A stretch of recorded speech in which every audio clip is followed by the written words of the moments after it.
ತುಂಬ ಪ್ರಿಪ್ರೇಷನ್ ಅಂತ ಆಗಿದ್ದು ಹುಲಿ ವೇಷಕ್ಕೆ. ಯಾಕೆಂದ್ರೆ ಹುಲಿ ವೇಷ ಹಾಕಿರೋದ್ರಿಂದ ಡೈಲಿ ಹಾಕೋಕ್ಕಾಗಲ್ಲ. ಪುಣ್ಯಕ್ಕೆ ನೀವು ಮನೆಗೆ ಹೋಗಿಲ್ಲ. ಹೌದು ಮಾಡ್ತಾರೋದು ಚರಣ್. ಸೊ ಒಂದು ಇವೆಂಟ್ ಅಲ್ಲಿ ಸಿಕ್ಕಿದಾಗ ನೋಡಿ ಕತೆ ನಿಮ್ಮನ್ನ ಕೇಳಿದ್ರಂತೆ, ನೀವು ಏನೋ ಆ ಡೇಟ್ಸ್ ಏನೋ ಕ್ಲಾಶ್ ಆಗುತ್ತೆ ಅಂತ ಹೇಳಿದ್ರಂತೆ, ನೀವು ತುಂಬಾ ಚೆನ್ನಾಗಿತ್ತು, ನೀವು ಮಾಡಿದ್ರೆ ಚೆನ್ನಾಗಿರೋದು ಅಂತ. ನಾನು ಅಯ್ಯೋ ಇಷ್ಟೆಲ್ಲ ತಿರ್ಕೊಂಡು ಬರ್ತಾ ಇದೆ ಅಂದ್ರೆ ನಾನು ಮಾಡ್ಬೇಕು, ಏನೋ ಒಂದಿದೆ ಇದರಲ್ಲಿ, ಅದು ಹಂಗೆ ಈಸಿಯಾಗಿ ಹುಡ್ಕೊಂಬರಲ್ಲ. ನಾವೇನು ಡೇಟ್ಸ್ ಅನ್ಕೊಂಡಿದ್ವಿ ಒಂದು ಸ್ವಲ್ಪ ಹೆಚ್ಚು ಕಮ್ಮಿಯಲ್ಲಿ ಮುಗಿಸ್ಬಿಟ್ಟಿದ್ವಿ. ನಾವು ಒಂದು ಬಜೆಟ್ ಹಾಕೊಟ್ಟಿದ್ವಿ, ಈ ಬಜೆಟಲ್ಲಿ ಮುಗಿಸ್ಕೊಡ್ತೀವಿ ಸರ್ ಸಿನಿಮಾ ಅಂತ. ಬಟ್ ಅದರ ಡಬಲ್ ಆಗಿ ಅದಕ್ಕಿಂತ ಜಾಸ್ತಿನೇ ಆಯಿತು. ಎಲ್ಲೂ ಕೂಡ ಈ ಮನುಷ್ಯ ಯಾಕೆ ಅಂತ ಒಂದು ಪ್ರಶ್ನೆ ಮಾಡಲಿಲ್ಲ. ಓಕೆ ವೀಕ್ಷಕರೇ, ನಾವು ಇವತ್ತು ಇಡೀ ಮಾರ್ನಮಿ ಚಿತ್ರತಂಡದ ಜೊತೆಗಿದ್ದೀವಿ.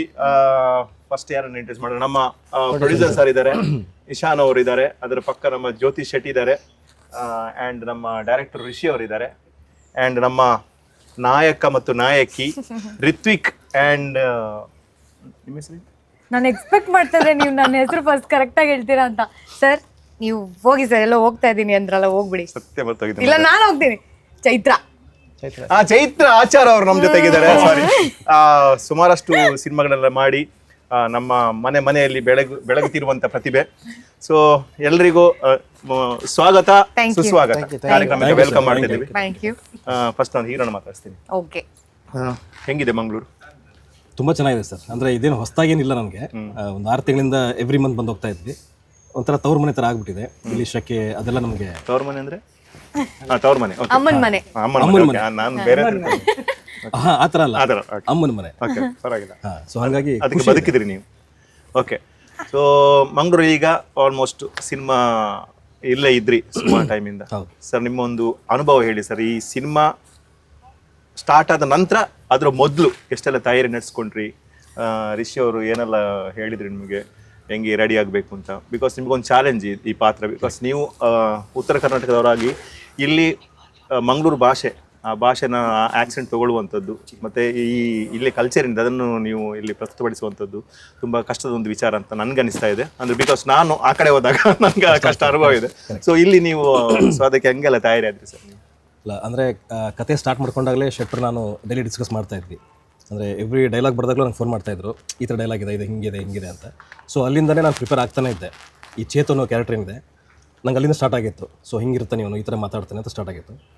ಭಾಷೆ ಬಗ್ಗೆ ಅವರೊಟ್ಟಿಗೆ ನಂಗೆ ಸ್ವಲ್ಪ ಆವಾಗಲಿಂದನೇ ಸ್ಟಾರ್ಟ್ ಮಾಡ್ಕೊಂಡ್ವಿ. ಅಂದರೆ ಮಂಗಳೂರು ಆಕ್ಸೆಂಟಲ್ಲಿ ಮಾತಾಡೋದು ಆ ಥರ ಸ್ಟಾರ್ಟ್ ಆಯಿತು. ಅದಕ್ಕೋಸ್ಕರನೇ ಅಂತ ಒಂಚೂರು ವರ್ಕ್ಶಾಪೆಲ್ಲ ತೊಗೊಂಡೆ. ಆ ಭಾಷೆಗೆ ಅದಕ್ಕೆಲ್ಲ ವರ್ಕ್ಶಾಪ್ ಆಯಿತು. ಆವಾಗವಾಗ ಅಂದರೆ ಆಮೇಲೆ ಚೈತ್ರ ಅವರು ಮೀಟ್ ಆದರು. ಅವ್ರು ನೋಡೋರು ಯಾರು ಹೇಳೋದೇ ಇಲ್ಲ, ಇವರು ಮಂಗಳೂರು ಅಲ್ಲ ಅಂತ ಹೇಳೋದು ಅಷ್ಟೆಲ್ಲ ಅವ್ರಿಗೆ ಗೊತ್ತಾಗ್ಬಿಟ್ಟಿದೆ ಅವ್ರಿಗೆ. ಸೊ ಅವರೊಟ್ಟಿಗೆ ಮಾತಾಡಬೇಕಾದ್ರೂ ಕೂಡ ಡೈಲಾಗ್ ಪ್ರಾಕ್ಟೀಸ್ ಮಾಡಬೇಕಾದ್ರೆ ಅದೆಲ್ಲ ನನಗೆ ತುಂಬ ಅನುಕೂಲ ಆಯಿತು ಈ ಆ್ಯಕ್ಸೆಂಟ್ ತೊಗೊಳೋದಕ್ಕೆ. ಬಟ್ ಡಿಫಿಕಲ್ಟ್ ಇತ್ತು. ಅದಕ್ಕಿಂತ ಹೆಚ್ಚಾಗಿ ನನಗೆ ಈ ಭಾಷೆ ಮೇಲೆ ಒಂದು ಪ್ರೀತಿ ಇದೆ. ಮುಂಚೆ ಯಾರಾದರೂ ಮಂಗಳೂರವ್ರು ಮಾತಾಡೋಕ್ಕೆ ಸ್ಟಾರ್ಟ್ ಮಾಡಿದ್ರೆ ನಾನು ಕೂತ್ಕೊಂಡು ಹಿಂಗೆ ನೋಡ್ತಾ ಇದ್ದೆ. ಹಿಂಗೆ ಈ ಚಂದನದಲ್ಲಿ ವಾರ್ತೆ ಓದ್ತಾರಲ್ಲ ಆ ಥರ ಕೆಲಸ ನನಗೆ ಅರ್ಥ ಆಗ್ತಿರ್ಲಿಲ್ಲ. ಸ್ಪಷ್ಟವಾಗಿ ಶುದ್ಧ ಕನ್ನಡ, ಅದು ಕೇಳೋದಕ್ಕೆ ಒಂಥರ ಮಜಾ ಅದು. ಸೊ ಆ ಥರ ನಂಗೆ ತುಂಬ ಇಷ್ಟವಾದ ಭಾಷೆ ಇದು ಮಂಗಳೂರು ಕನ್ನಡ. ಅದಕ್ಕೆ ಕಲಿಯೋದಕ್ಕೆ ಅಷ್ಟು ಕಷ್ಟ ಆಗಲಿಲ್ಲ, ಈಸಿ ಅಂತ ಅನಿಸ್ತು ನನಗೆ. ಯಾಕಂದರೆ ಇಷ್ಟ ಆಗಿರೋದ್ರಿಂದ ತುಂಬ ಈಸಿಯಾಗಿ ಬೇಗ ಕಲಿತೆ. ಈಗ ನೀವಾಗಲಿ ಇವರೆಲ್ಲ ಇಲ್ಲಿಯವರು ನಾನು ಡೈಲಾಗ್ ಹೇಳಬೇಕಾದ್ರೆ ಶೂಟಿಂಗಲ್ಲಿ ನೀವು ಬಂದು ಹೇಳಿದ್ರಿ, ನಮಗೆಲ್ಲೂ ನೀವು ಬೇರೆಯವ್ರು ಅನ್ನಿಸ್ತಾ ಇಲ್ಲ, ಔಟ್ ಲುಕ್ಕಲ್ಲಂತೂ ನೀವು ಮಂಗಳೂರು ಅನ್ನಿಸ್ತಾ ಇದ್ದೀರಾ, ಭಾಷೆಲಿ ಕೂಡ ನಮಗೆ ನಮ್ಮವ್ರು ಅನ್ನಿಸ್ತಾ ಇದ್ದೀರಾ ಅಂತ ಹೇಳಿದ್ರಿ. ಅಲ್ಲಿ ನನಗೆ ಅರ್ಥ ಆಯಿತು, ನಾನು ಕೆಲಸ ಮಾಡಿದ್ದೀನಿ, ಅವ್ರು ಕೆಲಸ ಮಾಡಿಸಿದ್ದಾರೆ ಅಂತ. ಸೊ ಇದು ಸಿನಿಮಾ ಸ್ಟಾರ್ಟ್ ಆಗಿನ ಮುಂಚಿನ ಪ್ರಿಪ್ರೇಷನು, ವರ್ಕ್ಶಾಪೆಲ್ಲ ಆಯಿತು. ಸಿನಿಮಾ ಸ್ಟಾರ್ಟ್ ಆದಮೇಲೆ ಅದಂತೂ ಎಲ್ಲರೂ ಹೆಲ್ಪ್ ಮಾಡಿದ್ರು, ಎಲ್ಲ ಆಯಿತು. ತುಂಬ ಪ್ರಿಪ್ರೇಷನ್ ಅಂತ ಆಗಿದ್ದು ಹುಲಿ ವೇಷಕ್ಕೆ. ಅದು ನಾನು ನೋಡಿದಾಗ ತುಂಬ ಈಸಿ ಅನ್ನಿಸ್ತು. ಪ್ರತಿ ವರ್ಷ ನಾನೆಲ್ಲ ಟಿ ವಿಲಿ ನೋಡ್ತಾ ಇದ್ದೆ, ಎಲ್ಲ ಇದು ಸೋಷಿಯಲ್ ಮೀಡಿಯಲ್ಲಿ ನೋಡ್ತಾ ಇದ್ದೆ. ಹುಲಿ ವೇಷ ಹಾಕ್ತಾರೆ, ಹಿಂಗೆ ಕುಣಿತಾರೆ, ಹೋಗ್ತಾರೆ ಅಂತ ಅನ್ನಿಸ್ತಾ ಇತ್ತು. ಆದರೆ ಹಿಂದಿರೋ ಅದು ಒಂದು ಪೇನ್ ಇದೆಯಲ್ಲ, ಅದು ಅಷ್ಟು ಈಸಿ ಇಲ್ಲ. ಅದು ನಾನು ವೇಷ ಹಾಕಿದಲ್ಲೇ ಗೊತ್ತಾಗಿದ್ದು ಅದಕ್ಕೆ ಅಷ್ಟೆಲ್ಲ ಸರ್ಕಸ್ ಮಾಡಬೇಕಾಗತ್ತೆ, ಅಷ್ಟೆಲ್ಲ ರಿಚುವಲ್ಸ್ ಇದೆ, ಅದನ್ನೆಲ್ಲ ಫಾಲೋ ಮಾಡಬೇಕಾಗತ್ತೆ ಅನ್ನೋದು. ಒಂದು 4 days ನಾನು ಸ್ನಾನ ಮಾಡಿರಲಿಲ್ಲ ಕ್ಲೈಮ್ಯಾಕ್ಸಲ್ಲಿ. ಯಾಕೆಂದರೆ ಹುಲಿ ವೇಷ ಹಾಕಿರೋದ್ರಿಂದ ಡೈಲಿ ಹಾಕೋಕ್ಕಾಗಲ್ಲ. ಪುಣ್ಯಕ್ಕೆ ನೀವು ಮನೆಗೆ ಹೋಗಿಲ್ಲ? ಹೌದು. ಅಲ್ಲ, ಮನೆಗೆ ಬಿಡಿ, ಹೋಟ್ಲ್ ಹೋಗ್ತಾ ಇದ್ನಲ್ಲ, ಹಂಗೆ ಹೋಗ್ತಾ ಇದ್ದೆ ನಾನು. ಅಷ್ಟೇ ಇದು ಹಾಕೊಂಡು ಹಿಂಗೆ ಹೋಗ್ತಾ ಎಲ್ಲರೂ ಹಿಂಗೆ ನೋಡೋರು. ನನಗೆ ಫಸ್ಟ್ ಡೇ ಒಂಥರ ಅನಿಸ್ತು, ಆಮೇಲೆ ಅಭ್ಯಾಸ ಆಗ್ಬಿಡ್ತು ನನಗೆ. ಓಕೆ ನೋಡ್ತಾರೆ ಬಿಡು, ಪರವಾಗಿಲ್ಲ ಅನ್ನೋ ಇದಕ್ಕೆ ಬಂದ್ಬಿಟ್ಟೆ. ನನಗೆ ಅಲ್ಲಿ ಏನು ಅನಿಸ್ತು ಅಂತಂದರೆ, ನಾವು ನೋಡೋ ಅಷ್ಟು ಈಸಿ ಇಲ್ಲ ಅದು. ಕುಣಿತ ಒಂದು ಕಡೆ ಇದ್ದರೆ ಅದು ನೀವು ಮೇಂಟೈನ್ ಮಾಡ್ಬೇಕು. ಅದನ್ನ 4-5 ದಿವಸ ನೀವೇನು ಸ್ನಾನ ಮಾಡ್ದಂಗೆ, ಮುಖ ತೊಳಿದಂಗೆ. ಆಮೇಲೆ ನಾನು ನೆಲದಲ್ಲೇ ಮಲಗಿದ್ದು 4 days. ನಾನು ಅವ್ರಿಗೆ ಕೇಳಿದೆ, ಏನು ಮಾಡ್ತೀರಿ? ಇಲ್ಲ ಸರ್, ನಾವು ಏನೋ ಬಾಳೆಯಲ್ಲಿ ಹಾಕೊಂಡು ಮಲಗ್ತೀವಿ ನಾವು ಅಂತ. ನಂಗೆ ಬಾಳೆಯಲ್ಲಿ ಸಿಗಲಿಲ್ಲ ಹೋಟ್ಲಲ್ಲಿ, ಸೊ ನೆಲದ ಮೇಲೆ ಮಲ್ಕೊಂಡೆ. ಅದೆಲ್ಲ ಒಂದು ಎಕ್ಸ್ಪೀರಿಯನ್ಸ್ ಅದು. ಆಮೇಲೆ ಇಲ್ಲಿಯವ್ರು ಹೇಳಿದ್ರು, ತುಂಬ ಜನ ಹುಲಿ ವೇಷ ಹಾಕಬೇಕು ಅಂತ ಅನ್ಕೊಂತಾರೆ, ಬಟ್ ಹಾಕೋಕ್ಕಾಗಲ್ಲ ಅದನ್ನ. ಸೊ ನಿಮಗೆ ಅದು ಹುಡ್ಕೊಂಬಂದಿದೆ ಒಳ್ಳೇದಾಗತ್ತೆ ಅಂತಂದ್ರೆ ಅದೆಲ್ಲ ಖುಷಿ ಆಯಿತು. ಒಂದಿಷ್ಟು ಚಿಕ್ಕ ಪುಟ್ಟ ಪೇನ್ಗಳು ಇದ್ದೇ ಇರುತ್ತೆ ನೀವು ಹೊಸದಾಗಿ. ಅದು ಅಂದರೆ ನಮ್ಮದು ಅಲ್ವೇ ಅಲ್ಲ ಇದು ಹುಲಿವೇಷ ಅಂದರೆ ನನಗೂ ಗೊತ್ತೇ ಇಲ್ಲ, ನೋಡಿರ್ತೀವಿ ಅಷ್ಟೇ. ಅದು ಎಕ್ಸ್ಪೀರಿಯನ್ಸ್ ಮಾಡ್ಕೊಂಡು ಅದು ಮಾಡಿದಾಗ ಅದು ಬೇರೆ ಫೀಲೇ ಇರುತ್ತೆ. ತುಂಬ ಖುಷಿ ಆಯಿತು, ಅದಕ್ಕೆ ಅದ್ರ ಕಷ್ಟಗಳು ಗೊತ್ತಾಯಿತು. I am happy. ಓಕೆ, ಮತ್ತಷ್ಟು ಮಾತಾಡ್ತಿದ್ರಿ ಮಾತ್ರ. ಈಗ ನಮ್ಮ ಹೀರೋಯಿನ್ ಹತ್ರ ಬರುವ. ಹತ್ರ ಅಂದ್ರೆ ಅಲ್ಲ ಹತ್ರ ಬನ್ನಿ ಸರ್, ಪರವಾಗಿಲ್ಲ. ಅಲ್ಲ, ಇವಾಗ ಸುಮಾರು ಸಿನಿಮಾಗಳು ಮಾಡಿದ್ದೀರಾ, ಒಂದಷ್ಟು ಪಾತ್ರಗಳು ಮಾಡಿ ಅದನ್ನು ಗೆದ್ದಿದ್ದೀರಾ, ತೋರಿಸಿದ್ದೀರಾ. ಚೈತ್ರ ಆಚಾರ ಅಂದ್ರೆ ಏನು ಅಂತ ತೋರಿಸಿದ್ದೀರಾ. ಬೇರೆ ಭಾಷೆಗಳು ಮಾಡ್ತಾ ಇದ್ದೀರಾ, ಕಂಗ್ರಾಚುಲೇಷನ್. ಇವಾಗ ಮಾರನೇ ಅನ್ನೋದು ಈಗ ಮೇ ಬಿ ಮಂಗಳೂರು ಸಬ್ಜೆಕ್ಟ್ ನಿಮಗೂ ಫಸ್ಟ್ ಸಿನಿಮಾನ ಇನ್ನೊಂದು ಯಾವುದೋ ಒಂದು ಮಾಡಿದ್ದೀರಾ? ಟೋಬಿ ಮಂಗಳೂರಲ್ಲ, ಆದ್ರೆ ಕುಮಟದ ಕಡೆ ಸ್ಟೋರಿ. ಬಟ್ ಮಂಗಳೂರು ಅವ್ರ ಪರಿಚಯ ಯಾವಾಗ್ಲೂ ಇದೆ. ಅದೇ ಕಥೆ ಇಲ್ಲ, ನೀವೆಲ್ಲರೂ ಪರಿಚಯ. ಸೊ ಹೆಂಗ ಅನಿಸ್ತು? ಸೇಮ್ ಈಗ ಈ ಸಿನಿಮಾ ನಿಮಗೆ ಆ ಕತೆ ಬಂದು ಹೇಳಿದಾಗ ಹೆಂಗ ಅನಿಸ್ತು? ನನಗೆ ಕತೆ ಬಂದು ಹೇಳಿದಾಗ ಅವ್ರು ಕೇಳಿದ ಡೇಟ್ಸ್ಗೆ ನಾನು ಆಕ್ಚುಲಿ ಅದೇ ಟೈಮ್ಗೆ ಇನ್ನೊಂದು ಫಿಲ್ಮ್ ಶೂಟ್ ಮಾಡ್ತಾ ಇದ್ದೆ. ಸೊ ನನಗೆ ಹೆಂಗೆ ಅಂದ್ರೆ ಒಪ್ಕೊಂಡ್ಮೇಲೆ ಅವ್ರಿಗೆ ತೊಂದರೆ ಕೊಡಬಾರ್ದು. ಸೊ ಅದಕ್ಕಿಂತ ಮುಂಚೆನೇ ಡಿಸೈಡ್ ಮಾಡ್ಬಿಟ್ಟು ಹೇಳ್ಬಿಡ್ಬೇಕು. ಸೊ ನಾನು ಎಷ್ಟು ಕತೆ ಇಷ್ಟ ಆದ್ರೂ ಬಿಡ್ಬೇಕಾ, ಎಷ್ಟೊಂದು ಸರ್ತಿ ಹಂಗಾಗತ್ತಲ್ಲ, ಏನೋ ಒಂದು ಕಾರಣಕ್ಕೆ ಬಿಡ್ಬೇಕಾಗತ್ತೆ. ಸೊ ನಾನು ಫುಲ್ ಕಷ್ಟಪಟ್ಕೊಂಡು ಆಗಲ್ಲ, ಇದೇ ಡೇಟ್ಸ್ಗೆ ಬೇರೆ ಇದೆ, ಅದು ಫಸ್ಟ್ ಕಮಿಟ್ ಆಗ್ಬಿಟ್ಟಿದ್ದೀನಿ, ಆಗಲ್ಲ ಅಂತ. ಇವರು ಸರಿ ಹೌದಾ ಅಂತ ಹೋಗಿ ತಿರುಗಿ ಮಚ್ಚಿ ನಾನು ಹಂಗೂ ಇವರು ಸರಿ ಈ ನಾನು ಆಗಲಿಲ್ಲ ಅಂದಮೇಲೆ ನಾನು ಏನು ಮಾಡಿದೆ, ಅವರು ಏನಾದರೂ ಪೋಸ್ಟರ್ ಏನಾದರೂ ಮಾಡಿ ಇವಾಗ ಆಕ್ಟ್ರೆಸ್ ಹುಡುಕ್ತಾ ಇದೀವಿ ಅಂತ ನಾನು ಶೇರ್ ಮಾಡ್ತೀನಿ ಕೊಡಿ ಅಂತಾನೆ ಕೇಳಿದೆ ನಾನು. If I am not wrong ಕಳ್ಸಿದ್ರು. ನಾನು ಅದನ್ನ ನನ್ನ ಸ್ಟೇಟಸ್ ಅಲ್ಲೂ ಒಂದಿನ ಹಾಕೊಂಡಿದ್ದೆ. ತಿರ್ಗಾ ಮಚ್ಚಿ ಅದನ್ನ ನನ್ನ ಹತ್ರನೇ ಬಂತು. ನೋಡಿ ಇನ್ನೊಂದ್ ಸರ್ತಿ ಡೇಟ್ಸ್ ತಾನೇ ಮ್ಯಾನೇಜ್ ಮಾಡ್ಬೋದು ಅಂತ ಎಲ್ಲ ಹೇಳಿದಾಗ, ಆಮೇಲೆ ಚರಣ್ ನನಗೆ ನಮ್ಮ ಫಿಲ್ಮ್ಗೆ ಮ್ಯೂಸಿಕ್ ಮಾಡ್ತಾ ಇರೋದು ಚರಣ್. ಸೊ ಒಂದು ಇವೆಂಟಲ್ಲಿ ಸಿಕ್ಕಿದಾಗ ನೋಡಿ ಕತೆ ನಿಮ್ಮನ್ನು ಕೇಳಿದ್ರಂತೆ, ನೀವು ಏನೋ ಆ ಡೇಟ್ಸ್ ಏನೋ ಕ್ಲಾಶ್ ಆಗುತ್ತೆ ಅಂತ ಹೇಳಿದ್ರಂತೆ, ನೀವು ತುಂಬ ಚೆನ್ನಾಗಿತ್ತು, ನೀವು ಮಾಡಿದರೆ ಚೆನ್ನಾಗಿರೋದು ಅಂತ. ನಾನು ಅಯ್ಯೋ ಇಷ್ಟೆಲ್ಲ ತಿರ್ಕೊಂಡು ಬರ್ತಾ ಇದೆ ಅಂದರೆ ನಾನು ಮಾಡ್ಬೇಕು, ಏನೋ ಒಂದಿದೆ ಇದರಲ್ಲಿ, ಅದು ಹಂಗೆ ಈಸಿಯಾಗಿ ಹುಡ್ಕೊಂಬರಲ್ಲ. ಹಂಗೆ ಬಂದರೆ ಆರ್ಟಿಸ್ಟ್ಗೆ ಅದೇ ಅಲ್ವಾ ಇಂಪಾರ್ಟೆಂಟ್. ನಮ್ಮನ್ನ ಕೆಲಸ ಹುಡ್ಕೊಂಬರೋದೇ ನಮಗೆ ಅದು it's big thing. So then ಮತ್ತೆ ಅವತ್ತಿನ ರಾತ್ರಿನೇ ಅವ್ರಿಗೆ ಮೆಸೇಜ್ ಹಾಕ್ತಾರೆ, ರಿಷಿ ಇನ್ ಕೇಸ್ ನೀವು ಯಾರನ್ನೂ ಫೈನಲೈಸ್ ಮಾಡೇ ಇಲ್ಲ ಅಂದರೆ ನಾನು ಮತ್ತೆ ಇನ್ನೊಂದು ಸರ್ತಿ ಕತೆ ಕೇಳ್ತೀನಿ, ಅದಾದಮೇಲೆ ಎಲ್ಲ ಸೆಟ್ ಆದರೆ ಓಕೆ. ನಾನು ಸರಿ ಅಂತ ಅವ್ರಿಗೆ ನೆಕ್ಸ್ಟ್ ದಿನನೇ ಬಂದರು, ಮತ್ತೆ ಕತೆ ಹೇಳಿದ್ರು. ಮೊದಲನೇ ಸರ್ತಿ ನಂಗೆ ಹೆಂಗೆ ಇಷ್ಟ ಆಗಿತ್ತು, ಸೆಕೆಂಡ್ನೇ ಸರ್ತಿ ಇನ್ನೂ ಕನ್ಫರ್ಮ್ ಆಯಿತು ದಟ್ ಫಸ್ಟ್ ಟೈಮ್ ಫ್ಲೂಕಲ್ಲಿ ಕೇಳಿಲ್ಲ, ಈ ಸರ್ತಿನೂ ಅದೇ ರೀತಿ ಇಷ್ಟ ಆಗಿದೆ ಅಂತ. ಸೊ ಹಾಗೆ ಒಪ್ಕೊಂಡಿದ್ದು, ಇಮಿಡಿಯೇಟಾಗಿ ಎಸ್ ಅಂದೆ. ಆ್ಯಂಡ್ ನಮ್ಮ ಪ್ರೊಡ್ಯೂಸರ್ ಸಿಕ್ಕಾಪಟ್ಟೆ ಚೆನ್ನಾಗಿ ನೋಡ್ಕೊಂಡ್ರು. ಓ ಎಸ್, ತುಂಬ ಚೆನ್ನಾಗಿ ನೋಡ್ಕೊಂಡ್ರು. ಸೊ ಎಲ್ಲನೂ ಕೂಡ ಬಂತು. ಓಕೆ, ಇವಾಗ ಇದು before cinema, after cinema. After cinema ನನಗೆ ಮಂಗಳೂರು ಜನದ ಪರಿಚಯ ಇದೆ ಕರೆಕ್ಟು. ಅದ್ರದ್ದು ಏನೋ ಅವ್ರನ್ನೆಲ್ಲ ಕೇಳಿ ಇಷ್ಟು ವರ್ಷಗಳು ನಾನು ಆಕ್ಟಿಂಗ್ ಶುರು ಮಾಡಿದಾಗಿಂದನೂ ಮಂಗಳೂರು ಫಸ್ಟ್ ಫಿಲ್ಮೂ ಮಂಗಳೂರಿಗೆ ಬಂದೇ ಮಾಡಿದ್ದು. ಸೊ ಪ್ರತಿ ಸಿನಿಮಾಗೆ ನಾನು ಬಂದು ಹೋಗೇ ಇದ್ದೀನಿ ಒಂದ್ಸರ್ತಿನಾದ್ರೂ ಮಂಗಳೂರಿಗೆ, ಹಂಗೆ ಪರಿಚಯ. ಸೊ ರಾಜ್ ಇರ್ಬೋದು ಅವರೆಲ್ಲರೂ, ಆಮೇಲೆ ರಾಜ್ ತಂಡ ಇಲ್ಲ ನಿಮ್ಗಳನ್ನೆಲ್ಲ ನಾನು ನೋಡಿನೇ ಪ್ರತಿ ಸರ್ತಿ ಬಂದಾಗ್ಲೂ ಕೇಳಿ ಆ ಭಾಷೆ ಪರಿಚಯ ಇದೆ. ಸೊ ಆ ಪರಿಚಯ ಇರೋದಕ್ಕೂ ನಾನು ಮಾತಾಡೋದಕ್ಕೂ ತುಂಬ ವ್ಯತ್ಯಾಸ ಇರುತ್ತಲ್ಲ. ಸೊ ಮಂಗಳೂರಿನವ್ರದ್ದು ಒಂದು ಟ್ಯೂನ್ ಇದೆ, ಅವ್ರದೇ ಆದ ಒಂದು ಇಟ್ ಸೌಂಡ್ ಸೋ ಡಿಫ್ರೆಂಟ್. ಆಮೇಲೆ ಅವ್ರು ಹೇಳ್ದಂಗೆ ಶುದ್ಧ ಕನ್ನಡ. ನಾವುಗಳೆಲ್ಲ ತುಂಬ ಹಾಳು ಮಾಡ್ಕೊಂಡ್ಬಿಟ್ಟಿದೀವಿ ಬೆಂಗಳೂರಿನವರೆಲ್ಲ, ಇದು ಏನೇನೋ ತೋರಿಸಿ ಬೇರೆ ಲ್ಯಾಂಗ್ವೇಜಸ್ಸು. ಇದು ಹಂಗಲ್ಲ, ನೀವು ಇನ್ನೂ ಅಡಲ್ಟ್ರೇಟ್ ಆಗಿಲ್ಲ ಅಷ್ಟೊಂದು, ನೀವು ಇನ್ನೂ ಆ ಭಾಷೆ ಶುದ್ಧತೆ ಹಾಗೆ ಇಟ್ಕೊಂಡಿದ್ದೀರಾ. ಆ್ಯಂಡ್ ಇನ್ನೊಂದು ಏನಂದ್ರೆ, ನೀವು ತುಳು ಕೂಡ ಮಾತಾಡೋದ್ರಿಂದ ನೀವು ಕನ್ನಡ ಮಾತಾಡ್ಬೇಕಾದ್ರೆ ಅದಕ್ಕೊಂದು ಟ್ಯೂನ್ ಇದೆ. ನೀವು ತುಳು ಹೇಗೆ ಮಾತಾಡ್ತೀರಾ ಟ್ಯೂನಲ್ಲಿ ಮಾತಾಡ್ತೀರಾ. ಸೊ ಅದು ತುಳು, ಅದು ಇವಾಗ ನಂಗೆ ತುಳುನೂ ಗೊತ್ತಿಲ್ಲ, ಮಂಗಳೂರು ಕನ್ನಡನೂ ಗೊತ್ತಿಲ್ಲ, ಇದು ಕಷ್ಟ ಆಗಿದ್ದು. ಸೊ ಆಗ ವಿಧು ಅಂತ ಒಂದು ವರ್ಕ್ಶಾಪ್ ಮಾಡಿದ್ವಿ, ಒಂದು 3 days. ವಿಧು ಅವರು ಫಸ್ಟ್ 3 days ನನಗೆ ಡೈಲಾಗ್ ನಾನು ಮಂಗಳೂರಿನವ್ರ ಥರ ಕೇಳಿಸ್ಬೇಕಷ್ಟೇ. ನನಗೆ ಇದ್ದಿದ್ದು ಅದೊಂದೇ ತಲೆಯಲ್ಲಿ. ಯಾರೋ ಒಬ್ರು ಮಂಗಳೂರಿನವ್ರು ಇವಳು ಮಂಗಳೂರಿನವ್ರು ಅಂತ ಈಗ್ಲೂ ಎಷ್ಟೊಂದು ಜನ ನಾನು ಮಂಗಳೂರಿನವ್ರು ಅನ್ಕೊಂಡು, ನಾನು ಸ್ಟಾರ್ಟಿಂಗ್ ಅಲ್ಲಿ ಹಂಗೆ ಅನ್ಕೊಂಡಿದ್ದೆ ಈ ಕಡೆಯವರು ಅಂತ. ಮತ್ತೆ ಆಮೇಲೆ ಯಾರು ಇಲ್ಲ ಈ ಕಡೆ ಎಷ್ಟೊಂದು ಜನ ಹಂಗೆ. ನಾನು ಇವಾಗ ಹೌದು ಆಚಾರ ಅಂದಾಗ ಅದು ಬೇರೆ ಅದು ಒಂದು. ಬಟ್ ನಿಮ್ದು ಇದಿದೆಯಲ್ಲ ಫೀಚರ್ಸ್, ನಾನು ಇವಾಗ ಹೌದು ಅಂತಾನೆ ಹೇಳಕ್ ಶುರು ಮಾಡಿದೀನಿ. ಸುಮ್ಮನೆ ಏನ್ ನಾನು ಇಲ್ಲ ಅದು ಅಂತ ಹೌದು ಮಂಗಳೂರಿನೋಳು ಅನ್ಕೊಂಡ್ರಿ ಅಂತ.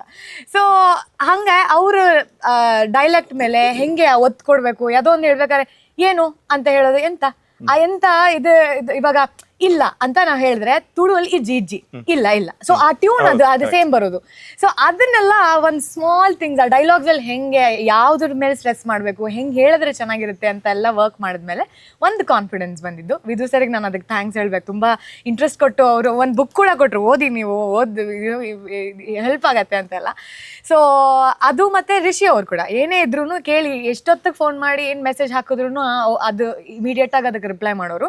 ಈಗಲೂ ರಾತ್ರಿ ಮಲಗೋದೇ ಈಗ್ಲೂ ಸಹ ಹಂಗೆ. ಸೊ ಅಂದ್ರೆ ಎಲ್ಲಾನು ಐ ಮೀನ್ ಈ ಸಿನಿಮಾಗೋಸ್ಕರ ಸಿನಿಮಾ ರಿಲೀಸ್ ಆಗೋರು ನಿದ್ದೆ ಮಾಡಲ್ಲ ಅವರು. ಎಲ್ರಿಗೂ ಅರ್ಥ ಆಗುತ್ತೆ ಸರ್. ಎಲ್ರಿಗೂ ಅರ್ಥ ಆಗಿರೋ. ಅಲ್ಲ ಅದೇ ನೀವು ತಪ್ಪು ತಿಳ್ಕೊಬೇಡಿ, ಕ್ಲಿಯರ್ ಮಾಡಿದೆ ಅಷ್ಟೇ. ಕ್ಲಾರಿಟಿ ಸಿಕ್ತು ಸರ್. ಸೊ ಅದು post product post script reading shooting ಟೈಮಲ್ಲೂ ನೀವುಗಳೆಲ್ಲ ಆಕ್ಟ್ ಮಾಡ್ಬೇಕಾದ್ರೆ ಆಬ್ವಿಯಸ್ಲಿ ನೀವು ಆಕ್ಟ್ ಮಾಡೋದು ನೋಡೋದೇ ಒಂದು ಟ್ರೀಟ್. ಸೊ ಲರ್ನಿಂಗ್ ಅಲ್ಲೂ ಸೆಟ್ಟಲ್ಲಿ ನೀವುಗಳು ಹೆಂಗೆ ಮಾಡ್ತಾ ಇದ್ದೀರಾ, ಹೆಂಗೆ ಸ್ಟ್ರೆಸ್ ಮಾಡ್ತೀರಾ, ಇಲ್ಲ ಇಂಪ್ರೂವೈಸ್ ಮಾಡಿದ್ರು ಅದು ಹೆಂಗೆ ಆ ಸ್ಕ್ರಿಪ್ಟ್ ಒಳಗಡೆ ಇಟ್ಕೊಂಡು ಮಾಡ್ತೀರಾ, ಎಲ್ಲ ಅಬ್ಸರ್ವೇಷನ್ ಕಂಟಿನ್ಯೂಸ್ ಆಗಿ ಮಾಡ್ಕೊಂಡು ಸ್ವಲ್ಪ ಏನೋ ಐ ಥಿಂಕ್ ನಾನು ಅದೀಕ್ಷಾ ಒಂದು ಕ್ಯಾರೆಕ್ಟರ್ ಮಾಡಿದ್ದೀನಿ. ಈಗ ಜನ ನೋಡಿ ಅದು ಹೇಗೆ ಬಂದಿದೆ, ಮಂಗಳೂರಿನವ್ರು ನೋಡಿ ಅವರು ಫುಲ್ ಕನ್ನಡನೂ ಮಂಗಳೂರಿನವ್ರ ಥರ ಮಾತಾಡಿದಾಳೆ ಅಂತ ಹೇಳಿ. ನನ್ನ ಪ್ರಕಾರ ಒಂದು ಕೆಲಸ ಮಾಡಿ, ಒಂದು ಸೈಟ್ ತಗೊಂಡು ಇಟ್ಬಿಡ್ಲಾ? ಹೌದು, ಮಾರನೇ ಆದ್ಮೇಲೆ ಮತ್ತೆ ಜನ ನಮ್ಮವ್ರು ಕರ್ಕೊಂಡು ಇಲ್ಲೇ ಬನ್ನಿ ಮೇಡಮ್ ಅಂತ ಸುಮಾರು ಜನ ಊಟ ಕರೀತಾರೆ, ಅದು ಇಲ್ಲೇ ಇದ್ರೆ ಅಲ್ವಾ ಸರ್? ಟೋಬಿಯಲ್ಲಿ ಮಂಗಳೂರು ಕನ್ನಡ ಮಾತಾಡಿದಲ್ಲ? ಇಲ್ಲ, ಅದು ಮಂಗಳೂರಿನಲ್ಲ, ಕುಮಟದ ಕನ್ನಡ. ಶೆಟ್ರೆ ಮತ್ತೆ ಎಂತ ವಿಶೇಷ ಶೆಟ್ರೆ? ಎಂತ ವಿಶೇಷ ಇಲ್ಲ, ನೀವು ಎಲ್ಲಿ ಮರ ಸಿಗುದೇ ಇಲ್ಲ. ಅಯ್ಯೋ, ನೀವು ರಾತ್ರಿ ಒಂದು 7 ಗಂಟೆ ಮೇಲೆ ಇಲ್ಲಿ ಮಂಗಳೂರು ಬಸ್ ಸ್ಟ್ಯಾಂಡ್ ಬಂದ್ರೆ ಅಲ್ಲೇ ಇರ್ತೀವಿ. ಬಸ್ ಸ್ಟ್ಯಾಂಡ್ ಅಲ್ಲಿ ಮತ್ತೆಂತ ಮಾಡೋದು? ಓಡಾಡ್ಲಿಕ್ಕೆ ಮಂಗಳೂರಿಂದ ಬೆಂಗಳೂರು, ಬೆಂಗಳೂರಿಂದ ಅಲ್ಲಿ ಹೇಳಿದ್ರೆ ಶಿವಮೊಗ್ಗ, ಅಲ್ಲಿ ಶೂಟ್ ಆಗ್ತಾ ಇರ್ತದೆ. ಶೆಟ್ರೆ, ಅದೇ ಈಗ ನಾವು ಸಿನಿಮಾ ಬಗ್ಗೆ ಮಾತಾಡ್ತಿದ್ವಿ, ಮಾರ್ನವಿ ಬಗ್ಗೆ. ಸೊ ನಿಮ್ಮ ಹತ್ರ ಭಾಷೆ ಬಗ್ಗೆ ಕೇಳಲಿಕ್ಕಿಲ್ಲ, ನೀವು ಮಂಗಳೂರಿನವರೇ ಎಲ್ಲ ಗೊತ್ತು. ಸೊ ಅದಕ್ಕೆ ನಿಮ್ಮನ್ನ ಅರ್ಜಿ ಶೆಟ್ಟಿ ಒಂದು ಒಳ್ಳೆ ಪಾತ್ರಕ್ಕೆ ಆಯ್ಕೆ ಮಾಡ್ಕೊಂಡಿದ್ದಾರೆ. ಸೊ ಆ ಪಾತ್ರದ ಬಗ್ಗೆ ಹೇಳಿ ಶೆಟ್ರೆ. ಪಾತ್ರ ಬಗ್ಗೆ ಫುಲ್ ಹೇಳ್ಬೇಡಿ, ಸಿನಿಮಾ ನೋಡ್ಬೇಕು. ನಾನು ವದನ ಅಂತ ಒಂದು ಸಿನಿಮಾ ಮಾಡಿದ್ವಿ. ಯಾವುದು? ವದನ. ಓಕೆ. ಪ್ರೀತಮ್ ಶೆಟ್ಟರ್ದು. ಆ ಟೈಮಲ್ಲಿ ಅವ್ರು ನನಗೆ ಫೋನ್ ಮಾಡಿ ಕರೆದಿದ್ರು, ಇಂಥದ್ದು ಕ್ಯಾರೆಕ್ಟರ್ ಉಂಟು ಬನ್ನಿ ಅಂತ. ಅಲ್ಲಿ ಹೋದಾಗ ಒಂದು ಅಸೋಸಿಯೇಟ್ ಸಿಕ್ಕಿದ್ರು ನನಗೆ, ರಿಷಿ ಶೆಟ್ಟಿ. ಆ ಟೈಮಲ್ಲಿ ನನಗೆ ತುಂಬ ಹೆಲ್ಪ್ ಮಾಡಿದ್ರು ಅವರು. ಆ ಸಿನಿಮಾದಲ್ಲಿ ನೀವು ಅಸೋಸಿಯೇಟ್? ಓಕೆ. ಅದಾಗಿ ಒಂದು ವಾರದಲ್ಲಿ ಮತ್ತೆ ಕಾಲ್ ಬಂತು, ರಿಷಿ ಇನ್ನೊಂದು ಕೊಡಗು ಭಾಷೆಯಲ್ಲಿ ಮಾಡ್ತಾಯಿದ್ದೀವಿ, ಇನ್ನೊಂದು ಕ್ಯಾರೆಕ್ಟರ್ ಉಂಟು ಬನ್ನಿ ಅಂತ. ತುಂಬ ಕ್ಲೋಸ್ ಆದ್ವಿ ಆ ಟೈಮಲ್ಲಿ. ಆಮೇಲೆ ಅವರಲ್ಲಿ ಸ್ಕ್ರಿಪ್ಟ್ ಬರೀಬೇಕಾದ್ರೆ ನನಗೆ ಹೇಳಿದ್ರು, ಈಗ ಅದರಲ್ಲಿ ಒಂದು ಕ್ಯಾರೆಕ್ಟರ್ ಬರ್ತದೆ, ಇವರು ಮತ್ತು ಸುದಿ ಆರ್ಯನ ಬರೀತಿದ್ರು, ಒಂದು ಕ್ಯಾರೆಕ್ಟರ್ ಇದೆ, ನಿಮಗೆ ಸೂಟ್ ಆಗುತ್ತೆ, ನೀವು ಮಾಡಿ ಅಂತ. ಮತ್ತು ವಿಷಯ ಎಲ್ಲ ಹೇಳಿದರು. ಒಂದು ಸರಿ ಕರೆದು ಫುಲ್ ಆಗಿರಲಿಲ್ಲ, ರಫ್ ಆಗಿ ಹೇಳಿದರು ಹೀಗೆ ಅಂತ. ಮತ್ತೆಲ್ಲ ಆದಮೇಲೆ ಹೇಳಿದರು, ಯಾರು ಹೀರೋ ಮಾಡ್ತಾರೆ, ಯಾರು ಹೀರೋಯಿನ್ ಟ್ರೈ ಮಾಡ್ತಾರೆ, ನಿಮ್ಮ ಹೇಳೋ ಭಾಳ ಆಸಕ್ತಿ ಆಗಿರಲಿಲ್ಲ ಅವರಿಗೆ. ನೀವೇ ಚೈತನ್ಯ ಬೇಕು ಅಂತ ಹೇಳ್ತಿದ್ರು. ಅದು ಸ್ವಲ್ಪ ಖುಷಿ ಆಯಿತು, ಒಳ್ಳೊಳ್ಳೆ ಆ್ಯಕ್ಟರ್ನೊಟ್ಟಿಗೆ ಮಾಡಲಿಕ್ಕೆ ಅಂತ ನಾನು ಫೈನಲ್ ಮಾಡಿದರು. ಹಾಗೆ ಜೊತೆಲಿ ಆ್ಯಕ್ಟ್ ಮಾಡಿರೋರು ಒಬ್ಬರು ನೀವಿದ್ರೆ ಅಲ್ಲಿ ಸೆಟ್ ಶೂಟಿಂಗಲ್ಲ, ಈ ಕಡೆ ಮಜಾ. ಅದು ಶೂಟಿಂಗ್ ಅವ್ರು ಕರೆದ್ರೆ ಖುಷಿಯೇ ಕೂತ್ಕೊಂಡು ಮಾತಾಡೋಕ್ಕೆ. ಮತ್ತು ಒಂದು ಬ್ಯಾಡ್ ಎಕ್ಸ್ಪೀರಿಯನ್ಸ್ ಆಗಿದೆ ಲಾಸ್ಟ್. ಅದು ಫೈಟ್ ಸೀನ್ ಆಗಬೇಕಾದ್ರೆ ಲಾಸ್ಟ್ಗೆ ಸರ್ ಒಂದು ಅದಾದ್ಮೇಲೆ ಅದನ್ನ ಕ್ಲಾರಿಟಿ ಕೊಡಿ ಸರ್, ನಾನು ಹೊಡೆದಲ್ಲ ಅಂತ ಹೇಳಿ. ಅದೇನಾಯ್ತು ಹೇಳಿದ್ರೆ, ನಂಗೆ ಹಿಂದೆ ಬರಲಿಕ್ಕೆ ಇವರು ಹೊಡೆಯುವಾಗ ನಾನು ಹಿಂದೆ ಬರಬೇಕು, ಹಿಂದೆ ಕಾಣಲಿಲ್ಲ. ಇವರಿಗೆ ಗೊತ್ತಿಲ್ಲ, ಇವರು ಅದಕ್ಕಿಂತ ಮೊದಲು ವಾರ್ನ್ ಮಾಡಿದ್ದಾರೆ, ಇವರು ಹಿಂದೆ ಬರ್ತಾರೆ ನೋಡಿ ಅಂತ. ಬಟ್ ಅವರಿಗೆ ಗೊತ್ತಾಗಲಿಲ್ಲ ಪಾಪ, ಫೈಟರ್ಸು ಇದ್ದಾರೆ 6.5 ಫೀಟ್ ಇಬ್ಬರು ಬಂದು ನನ್ನ ಮೇಲೆ ಬಿದ್ದರು. ñಕ್ಕನ ಸೌಂಡ್ ಆಗಿದೆ, ಎಲ್ಲ ಬಂದು ಏನಾಗಲ್ಲ ಎಲ್ಲ ಹೇಳ್ದು ಸ್ವಲ್ಪ ಹೊತ್ತಲ್ಲಿ ದಪ್ಪ ಆಗಿತ್ತು. ಆಗ್ಲೂ ನಾನು ಕೇರ್ ಮಾಡಿಲ್ಲ. ನೀವಿದ್ರಿ ನೋಡಿ ಸರ್, ಪುಣ್ಯ ಹಲ್ಕಿಗೆ ಮಾತ್ರ ಅದಾಗೋದು, ದಪ್ಪ ಇಲ್ಲ. ಅದು ನೀವು ಇದ್ರಿ ಸರ್ ಶೂಟಲ್ಲಿ. ಆಮೇಲೆ ಇವರು ಹೇಳಿದ್ರು ಏನೋ ಆಯಿಲ್ ಸಿಗುತ್ತೆ ಅದು ಮಾಡಿ ಅಂತ. ಯಾರಿಗೂ ಗೊತ್ತಿಲ್ಲ ಕ್ರ್ಯಾಕ್ ಆಗಿದೆ ಅಂತ. ಒಂದು ದಿವಸ ಸುಮ್ಮನೆ 2 ದಿವಸ ಬಿಟ್ಟು ನಾನು ಮಾಡ್ಬೇಕಾದ್ರೆ ಹಾಕಿದ್ದಾರೆ ಇಷ್ಟು ದೊಡ್ಡದು, 1.5 ತಿಂಗಳು ಒಳಗೆ. ಬಟ್ ಏನೇ ಆಗಲಿ ಶೆಟ್ರೆ, ನಿಮ್ಮ ಡೆಡಿಕೇಶನ್ಗೆ ನಾಡ್ದು ಸಿನಿಮಾ ನೋಡಿದಾಗ ಜನ ನಿಮಗೆ ಒಂದು ಅಪ್ರಿಷಿಯೇಟ್ ಬಂದೇ ಬರುತ್ತೆ ನಿಮ್ಮ ಪಾತ್ರ ನೋಡಿ. ಸೊ ಅಲ್ವಾ? ಖಂಡಿತವಾಗ್ಲು. ಸೊ ಇವಾಗ ನಮ್ಮ ಪ್ರೊಡ್ಯೂಸರ್ ಸರ್ ಇದ್ದಾರೆ. ಸರ್, ನಿಮ್ಗೊಂದು ಡ್ರೀಮ್ ಇತ್ತು, ನನ್ನೊಂದು ಪ್ರೊಡಕ್ಷನ್ ಹೌಸ್ ಒಂದು ಒಳ್ಳೆ ಸಿನಿಮಾ ಮಾಡಬೇಕು ಅಂತ. ಸೊ ರಿಷಿ ಸುದಿ ಆರ್ಯನಲ್ಲಿ ಬಂದು ನಿಮಗೆ ಕತೆ ಹೇಳಿದಾಗ ಹೇಗೆ ಅನಿಸ್ತು ಸರ್ ನಿಮಗೆ? ಸರ್, ನನಗೆ ಕತೆ ಫಸ್ಟ್ ಬಂದಿದ್ದು ಋತ್ವಿಕಿಂದ. ಕರೆಕ್ಟ್. ನೀವಿಬ್ರು ಫ್ರೆಂಡ್ಸ್ ಅಲ್ವಾ? ಆಲ್ಮೋಸ್ಟ್ 15 ವರ್ಷದಿಂದ ಗೊತ್ತು ಟೆಲಿವಿಷನಲ್ಲಿ, ಆ ಥ್ರೂನೇ ಗೊತ್ತಿರೋದು. ಸೊ ಒಂದಿನ ಸಡನ್ನಾಗಿ ಏನೋ ನಮ್ಗೆ ಯೂಶಲಿ ಇನ್ಸ್ಟಾಗ್ರಾಮ್ ಮೆಸೇಜಿಂಗ್ ಹಂಗೆ ಇರೋದು, ಅದೊಂದ್ಸರಿ ಮೆಸೇಜ್ ಹಾಕಿದ್ರು. ಮೆಸೇಜ್ ಹಾಕಿದಾಗ ಓಕೆ ಆಯಿತು, ಅವರು ಪ್ರೊಡ್ಯೂಸರ್ ಬೇಕು ಅನ್ನೋ ಥರ ಹಾಕಿದ್ರು. ನಾನೀಗಾಗಲೇ ಯಾರಿಗೂ ಹೇಳಿರಲಿಲ್ಲ ಓಕೆ ನಾನೇ ಮಾಡಬೇಕು ಅನ್ನೋದೆಲ್ಲ ಹೇಳಿರಲಿಲ್ಲ. ಬಟ್ ವಿತಿನ್ ದಿ ಸರ್ಕಲಲ್ಲಿ ಮಾತ್ರ ನೋಡ್ತಾ ಇದ್ದ. ಸುಮಾರು ಕತೆಗಳು ಕೇಳಿದ್ವಿ. ದಿನ ಕತೆ ಕೇಳೋದು ಅಳೋದು. ಚೆನ್ನಾಗಿರುತ್ತೆ, ತುಂಬ ಚೆನ್ನಾಗಿರೋ ಕತೆಗಳು ಇರುತ್ತೆ. ಅದು ನರೇಷನ್ ಪ್ರಾಬ್ಲಮ್ ಆಗುತ್ತೆ, ಇಲ್ಲ ಅವ್ರಿಗೆ ಆ ಬ್ಯಾಂಡ್ವಿಡ್ತ್ ಇರಲ್ಲ, ಅವ್ರಿಗೆ ಡೈರೆಕ್ಷನ್ ಅಷ್ಟು ಚೆನ್ನಾಗಿರಲ್ಲ. ಸುಮಾರು ಎಲಿಮೆಂಟ್ಸಲ್ಲಿ ಪ್ರಾಬ್ಲಮ್ಸ್ ಕಾಣುತ್ತೆ. ಸೊ ನಾವು ಅವ್ರಿಗೆ ವಾಪಸ್ ಹೇಳಿ ಹೋಗ್ಬೇಕು, ಮತ್ತೆ ಬರ್ತಾರೆ, ಮತ್ತೆ ಅದೇ ಸ್ಟೋರಿ ಹೇಳ್ತಾರೆ. ಸೊ ಇವ್ರು ಕಲಿಸಿದಾಗ ಒಂದು ರೈಟಪ್ ಕಳಿಸಿದ್ರು. ನಾನು ಓದ್ಬಿಟ್ಟು ಓಕೆ ಆಯಿತು ನೋಡೋಣ ಬಿಟ್ಬಿಟ್ಟಿದ್ದೆ. ಆಮೇಲೆ ಇವರು ಇಲ್ಲ ಸರ್ ಇನ್ನೊಂದ್ಸರಿ ನೋಡಿ ಅಂತ. ನಾನು ಈ ಥರ ಓದಿದ್ರೆ ನನಗೆ ಗೊತ್ತಾಗ್ತಿಲ್ಲ, ಬಟ್ ಇಂಟು ನರೇಟ್ ಅಂತ. ಆವತ್ತು ರಿಷಿಟ್ ಅಂತ ಫಸ್ಟು ಮೀಟ್ ಆಗಿ ಬಟ್ ಏನೇ ಹೇಳೋದಾದರೂ ಸಿನಿಮಾ ಮಾಡುವುದು ಒಂದು ಕಲೆ ಆದರೆ ಸಿನಿಮಾ ಡೈರೆಕ್ಟರ್ಗೆ ಆ ನರೇಷನ್ ಒಂದು ಇದೆಯಲ್ಲ ಅದೊಂದು ನಿಮಗೆ ಒಂದು ವಿಷನ್ ಕೊಡುತ್ತೆ. ಅವ್ನ ಕತೆ ಹೇಳ್ತಾ ಇದ್ರೆ ನನಗೆ ಒಂದು ಪಿಕ್ಚರೈಸೇಷನ್ ಅದು ಚೆನ್ನಾಗಿ ಬರುತ್ತೆ. Very beautiful. ನಿಮಗೆ 1 hour 2 hours ನಾವು ಆಲ್ಮೋಸ್ಟ್ 4 hours ಕೂತಿದ್ವಿ. ಎಂಟೈರ್ ನರೇಷನ್ನ ಎಲ್ಲೂ ನಾನು ಮಧ್ಯದಲ್ಲಿ ಸ್ಟಾಪ್ ಮಾಡ್ದಿರ ಕೇಳಿದಂಥ ಒಂದು ಸ್ಟೋರಿ. ಓಕೆ, ಇದು ನಾನೇನು ಓದಿದ್ದೆ ಅಲ್ಲ, ಓದಿದ್ದಕ್ಕೂ ಇದಕ್ಕೂ ತುಂಬ ಡಿಫ್ರೆನ್ಸ್ ಇದೆ. ಯಾಕಂದರೆ ಇದರಲ್ಲಿ ಸಬ್ಜೆಕ್ಟು ಹಾಗೆ ಇದೆ. It's a love story. ಆ ಲವ್ ಸ್ಟೋರಿಯಲ್ಲಿ ನಾವು ತುಂಬ ಎಲಿಮೆಂಟ್ಸ್ ಹಾಕಿದ್ದೀವಿ. ಅದನ್ನು ನಾನು ಸಿಂಕ್ ಮಾಡೋಕ್ಕಾಗ್ತಿರ್ಲಿಲ್ಲ. ಅದು ಅವ್ರು ಹೇಳಿದಾಗ ತುಂಬ ಚೆನ್ನಾಗಿ ಕತೆನ ಕೂಡಿಸ್ಕೊಂಡು ಹೋಗಿದ್ರು. ಸೊ ಅಲ್ಲಿ ನಾವು ಹೇಳಿದ್ವಿ ಓಕೆ ಮೈನರ್ ಕರೆಕ್ಷನ್ಸು ಹಾಗೆ ಹಿಂಗೆ ಅದೆಲ್ಲ ಡಿಸ್ಕಷನ್ ಆಯಿತು. V finalised it. ಆಲ್ಮೋಸ್ಟ್ ಇವತ್ತಿಗೆ 2 ವರ್ಷ ಆಯ್ತು ನನ್ನ ಕತೆ. ಎಕ್ಸಾಕ್ಟ್ಲಿ ಈ ಮಂತ್ ಲಾಸ್ಟ್ ಮಂತ್ ನಾನು ಸ್ಟೋರಿ. ಅದಾದಮೇಲೆ ನನಗೆ ಒಂದೇ ಪ್ರಾಬ್ಲಮ್ ಇದ್ದು ಡೈರೆಕ್ಟ್ರ್ ಹೊಸಬರು ಆ್ಯಂಡ್ ಟೀಮ್ ಹೊಸದು. ಸೊ ಹೆಂಗೆ ನಾನು ಹೊಸಬ, ಎಲ್ಲರೂ ನಾನು ಹೊಸಬ ಅವರು ಹೊಸಬ ಅಂದಾಗ ಸರ್ ಮಾಡೋದು ಅಲ್ವಾ ಸರ್. ಸೊ ನಾನು ಏನು ಮಾಡಿದೆ, ಒಂದೇ ಕೆಲಸ ಇದೆ ಸರ್, ನನಗೆ ಒಂದು ಟೀಸರ್ ಮಾಡಿ ತೋರಿಸಿ, ಟೀಮ್ ಕಟ್ಟಿ ನೀವು ಡಮ್ಮಿ ಅನ್ನೋದು ಹಾಕೊಳ್ಳಿ, ಒಂದು ಟೀಸರ್ ಮಾಡಿ, ವಿಲ್ ಸಿ ಯುವರ್ ಎಫಿಷಿಯನ್ಸಿ ಅಂತೇಳಿ ಸ್ಟಾರ್ಟ್ ಮಾಡಿದ್ದೆ. ಬಟ್ ಅದು ಯಾವ ರೀತಿ ಪ್ಲ್ಯಾನ್ ಆಗುತ್ತೆ ಅಷ್ಟು ನೀಟಾಗಿ ಅಂದರೆ, ಬಿಕಾಸ್ ನಾನು ಮೊದಲೇ ತುಂಬ ಪರ್ಫೆಕ್ಷನ್ ಎಕ್ಸ್ಪೆಕ್ಟ್ ಮಾಡೋನು. ಎಲ್ಲ ಕರೆಕ್ಟಾಗಿ ಆಗಬೇಕು, ಅದು ಸ್ಕೆಡ್ಯೂಲ್ ಆಗಬೇಕು, ಪ್ಲ್ಯಾನ್ ಆಗಬೇಕು, ಆ ಪ್ಲ್ಯಾನ್ ತಕ್ಕಂಗೆ ಇರಬೇಕು, ಇಲ್ಲ ಪ್ಲ್ಯಾನ್ ಬಿ ಇರಬೇಕು. ನಿಮ್ಮ ಪರ್ಫೆಕ್ಷನ್ ಇದೆ ಸರ್, ಒಂದು ಒಳ್ಳೆ ಔಟ್ಪುಟ್ ಬಂದಿದೆ ಸರ್ ಈಗ. ಸಾರಿ ಇಂಟರ್ಪ್ಟ್ ಮಾಡಿದ್ದಕ್ಕೆ ಸಾರಿ ಸರ್. ಬಟ್ ಈ ಅಂದರೆ ಬೇರೆ ಪ್ರೊಡ್ಯೂಸರ್ನ ಅಪ್ರೋಚ್ ಮಾಡೋಕ್ಕೆ ಹೋದರೆ ಅವ್ರಿಗೆ ಓಕೆ ನಿಮ್ದು ಏನು ಕೆಪಾಸಿಟಿ ತೋರಿಸಿ ಅಂತ ಒಂದು ಟೀಸರ್ ಮಾಡ್ಕೊಂಬರಕ್ಕೆ ಹೇಳಿದ್ರೆ ದುಡ್ಡು ನಾವೇ ಹಾಕೋಬೇಕಾಗುತ್ತೆ. ಹೊಸಬರಿಗೆ ಹೋಗಿರ್ತೀವಿ, ನಾವೇ ಹಾಕೊಂಡು ಮಾಡ್ಕೊಂಡು ತಂದು ತೋರಿಸ್ಬೇಕು ಅವರಿಗೆ. ಬಟ್ ಇಲ್ಲಿ ಏನಾಗಿತ್ತು ಅಂದರೆ ಇವ್ರು ಹೇಳಿ ಇವರೇ ದುಡ್ಡು ಕೊಟ್ಟರು, ನಾನು ಕೊಡ್ತೀನಿ ಬಟ್ ನೀವು ಮಾಡ್ಕೊಂಬಂದು ತೋರಿಸಿ ಅಂತ. ಅದು ಯಾರು ಮಾಡಲ್ಲ. ಸೊ ಅವ್ರು ಮಾಡಿದಾಗ ನನಗೆ ಒಂದು ಕಡೆ ಖುಷಿ ಆಯಿತು. ಅಂದರೆ ಅಲ್ಲೂ ಕೂಡ ಬಜೆಟ್ ಏನು ಚಿಕ್ಕದಿರಲಿಲ್ಲ. 2 daysಗೆ ನಾವು ತುಂಬ ಖರ್ಚು ಮಾಡಿದ್ದೀವಿ. ನೈಟ್ ಶೂಟ್ ತುಂಬ ಖರ್ಚು ಮಾಡಿದ್ವಿ. ಆ್ಯಕ್ಚುಲಿ 2 daysಗೆ ದೊಡ್ಡ ಅಮೌಂಟ್ ಅದು. ಮತ್ತು ನಮ್ಮೆಲ್ಲ ನಂಬ್ಕೊಂಡು ಅಷ್ಟು ಹಾಕಿದ್ರು ಅವರು. ಸೊ ಹಾಕಿ ಆಮೇಲೆ ಅವ್ರಿಗೆ ನಮಗೆ ಏನಿತ್ತು ಅಂತಂದರೆ ಅವ್ರಿಗೆ ನಾವು ತೋರಿಸ್ಬೇಕು. ಸೊ ನೀವು ಯಾವುದೋ ಒಂದು ಡಮ್ಮಿ ಟೀಮ್ ಮೇಲೆ ದುಡ್ಡು ಹಾಕ್ತಿಲ್ಲ, ಸ್ಟ್ರಾಂಗ್ ಟೀಮ್ ಮೇಲೆ ನಮಗೆ ತೋರಿಸ್ಬೇಕಿತ್ತು. ಬಟ್ ಅವರು ಆ ಬ್ಲೈಂಡ್ ಆಗಿ ಅಷ್ಟು ದುಡ್ಡು ನಮ್ಮ ಮೇಲೆ ಹಾಕಿದ್ರು ಆ 2 daysಗೋಸ್ಕರನೇ. ಅದೆಲ್ಲರೂ ಮಾಡಲ್ಲ. ಆ್ಯಂಡ್ ನಮ್ಮ ಕಡೆಯಿಂದ ಥ್ಯಾಂಕ್ ಯು ಸರ್. ಅಂಡ್ ಅದು ಒಂದು ಆಸ್ ಎ ಪ್ರೊಡ್ಯೂಸರ್ ಆಗಿ ಸರ್ ನೀವು ತುಂಬಾ ಸೆನ್ಸಿಬಲ್ ಆಗಿ ಡಿಸಿಷನ್ ತಗೊಂಡಿ ಸರ್ ನನ್ನ ಪ್ರಕಾರ.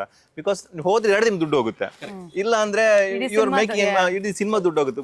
ಒಳ್ಳೆ ಡಿಸಿಷನ್ ಸರ್ ಅದು. ನನ್ನ ಅರ್ಥ ಆಗಿದೆ ಏನು ಗೊತ್ತು ಸರ್, ತುಂಬ ಪ್ಲಾನಿಂಗ್ ಹಾಗೆ ಇತ್ತು. ಅಂದರೆ ನಾನು ಏನೋ ಡಮ್ಮಿ ಹಾಕೊಳ್ಳಿ ಅಂತ ಹೇಳಿದ್ದೆ, ಬಟ್ ಅದು ಎಷ್ಟು ಮಟ್ಟಿಗೆ ಚೆನ್ನಾಗಿ ಆಗ್ತಾ ಇತ್ತು ಅಂದರೆ ನಾವು ರಿಯಲ್ ಕ್ಯಾರೆಕ್ಟರ್ಸ್ನೇ ತಂದು. ಹೌದು, ನನ್ನ ಸಿನಿಮಾಗೆ ಯಾರು ವರ್ಕ್ ಆಗ್ತಾರೆ ನೋಡಿ, ಅದು ನೋಡ್ತೀರಾ, ಅದು ವರ್ಕ್ ಆಯ್ತಾ ಆಗ್ತದೆ. ಆ 2 ದಿನ 2 ದಿನದಲ್ಲಿ ಏನೋ ಮಾಡುತ್ತೆ. ಈಗ ಸೋನನ್ ಕೇಳಿದ್ರೆ ಅವ್ರಿಗೆ ಅಲ್ಲ, ಅದನ್ನು ಅವೊಂದು ಒಳ್ಳೆ ಡಿಸಿಷನ್. ಬಿಕಾಸ್ ಡಮ್ಮಿ ಹಾಕಿದ್ರು ಮೇ ಬಿ ಅದು ಸಿನಿಮಾ ಆಗ್ತಿರ್ಲಿಲ್ಲ ಅನ್ಸುತ್ತೆ ನನಗೆ. ಬಿಕಾಸ್ ಆ ಕ್ಯಾರೆಕ್ಟರ್ಗಳೇ ಮಾಡಿದ್ರಿಂದ ಅದು ನಿಮಗೂ ಅದು ಆ ಧೈರ್ಯ ಬಂತು ಸರ್.